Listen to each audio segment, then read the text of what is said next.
I pronounced her dead, and then adjusted the dose. Yeah, that's the order. Not a mistake. Not confusion. Not panic in the middle of a crowded emergency room. It was calm, measured, efficient. People imagine murder as rage, screaming, broken glass, and shaking hands. But hospitals are quiet places. Machines breathing softly in dark rooms. Fluorescent lights humming at 3 in the morning. Nurses whispering outside half-closed doors.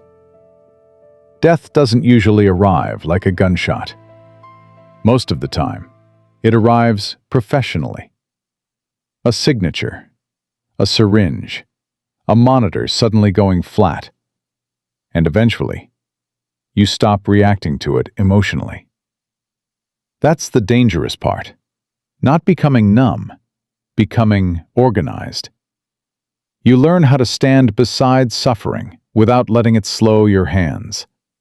You learn how to tell a family that everything possible was done, even when you already accepted the outcome hours earlier. And one day, without realizing it, death stops feeling like tragedy. It starts feeling like process. I used to be the safe person. You know the type. Call him. He'll know what to do. Dr. Adrian Keller. That name used to mean something. Not status. Not fame. Relief. People trust doctors differently than they trust anyone else. A stranger walks into your office carrying fear, and somehow, within minutes, they hand their life to you. They tell you secrets they won't tell spouses. They let you touch them, examine them, decide things for them. And most of them never question it. General practice isn't glamorous. No applause, no television drama. Mostly repetition, prescriptions, blood pressure checks. Exhausted people sitting beneath fluorescent lights, pretending they aren't afraid. But underneath all of that, there's authority. And authority changes people. My mother believed perfection was survival. Everything in our house had conditions attached to it. Approval, affection, silence. Nothing was freely given. If it's not perfect, it's not enough. She said it constantly. Homework, grades, posture, even the way dishes were stacked in the sink. At first, you resist that kind of pressure. Then eventually, it rewires you. You stop asking what feels right and start asking what works. That's why medicine fit naturally. Medicine rewards certainty, even when certainty doesn't exist. Patients don't want possibilities. They want answers. And if your voice sounds confident enough, they'll follow you anywhere. Then my mother got sick. Cancer. Aggressive. Fast. Merciless. I watched her disappear in pieces.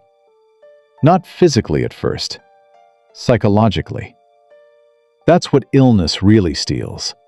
Control first. Then dignity. Then identity. The woman who once corrected the angle of picture frames couldn't hold a spoon anymore. And she hated it.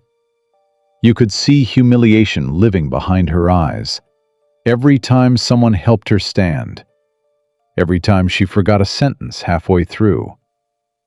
One night, the pain became unbearable.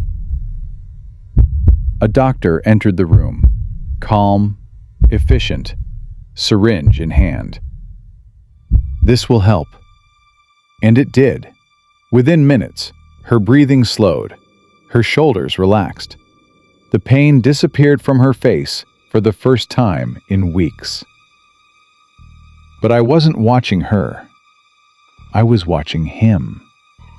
His hands, his expression, The complete absence of hesitation. He wasn't reacting to death. He was deciding it. Trust isn't natural. It's engineered. Eye contact, tone, timing. Guide people carefully enough, and eventually they stop questioning where you're leading them. By the time I opened my clinic, people trusted me completely. And trust removes friction. The first patient was Margaret Ellis, 78, heart failure, exhausted. "I don't want to keep doing this anymore." People say things like that often in hospitals, but suffering and death live very close together there. There were procedures for end-of-life care, approvals, discussions, oversight. I ignored all of it. I prepared the morphine, standard dose, routine movements, no shaking hands, no racing heartbeat. That's what disturbs me now. How normal it felt. Then, I adjusted it. Her breathing slowed, then spaced further apart, then disappeared so quietly the room barely felt different. No struggle, no sound, just silence. I checked her pulse anyway, professional habit, but I already knew. And what terrified me later wasn't what I'd done, it was what I felt afterward. Relief. After that, it became easier. That's the truth nobody wants to hear. Not harder, easier. I learned patterns quickly. Who would be questioned? Who wouldn't? Elderly patients, complications, minimal oversight. Medicine gives you language for everything. Comfort care, symptom management, compassion, words that sound humane, flexible words. I documented everything carefully.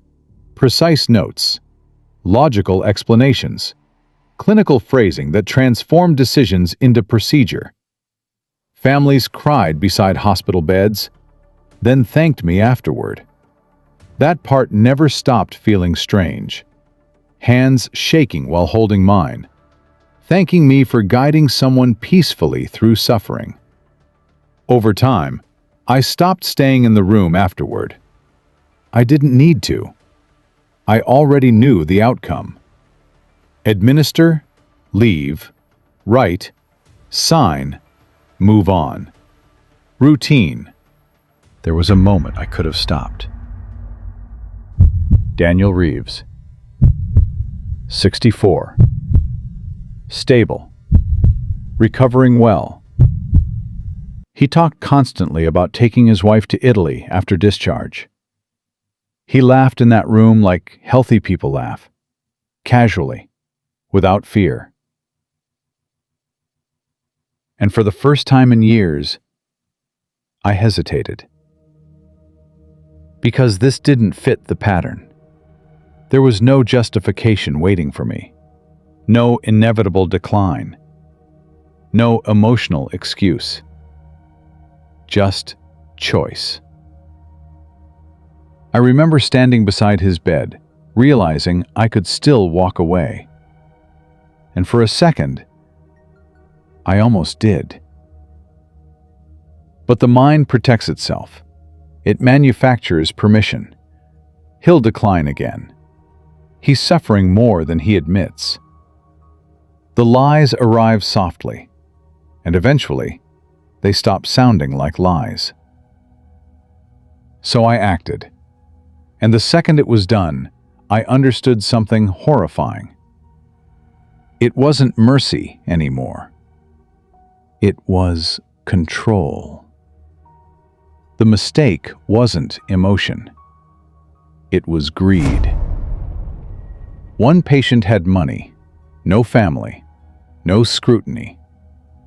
By then, I already believed I was smarter than everyone around me. I altered documents, forged signatures, adjusted records. Small changes, invisible changes. I thought it was perfect. Then her nephew asked one question. Why you? Not angry, not accusing, just confused. And somehow that was worse. The investigation began quietly. Requests, conversations, reviews of old files. Patterns always emerge eventually. Bodies were exhumed. That's when it became real. Not during the deaths, not during the arrest, during the exhumations, watching black bags pulled from the ground beneath gray skies, knowing every decision had survived underground, waiting for discovery. Court strips complexity away from everything. Eventually, everything becomes one word: murder. Prison removes identity slowly.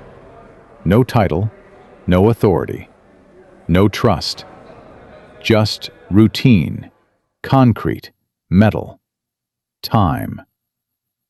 At night, it isn't the deaths I remember most. It's the moments before them, the seconds where another choice still existed, the moments where I could have stopped and didn't. People ask when it started. I never answer, because they're asking the wrong question.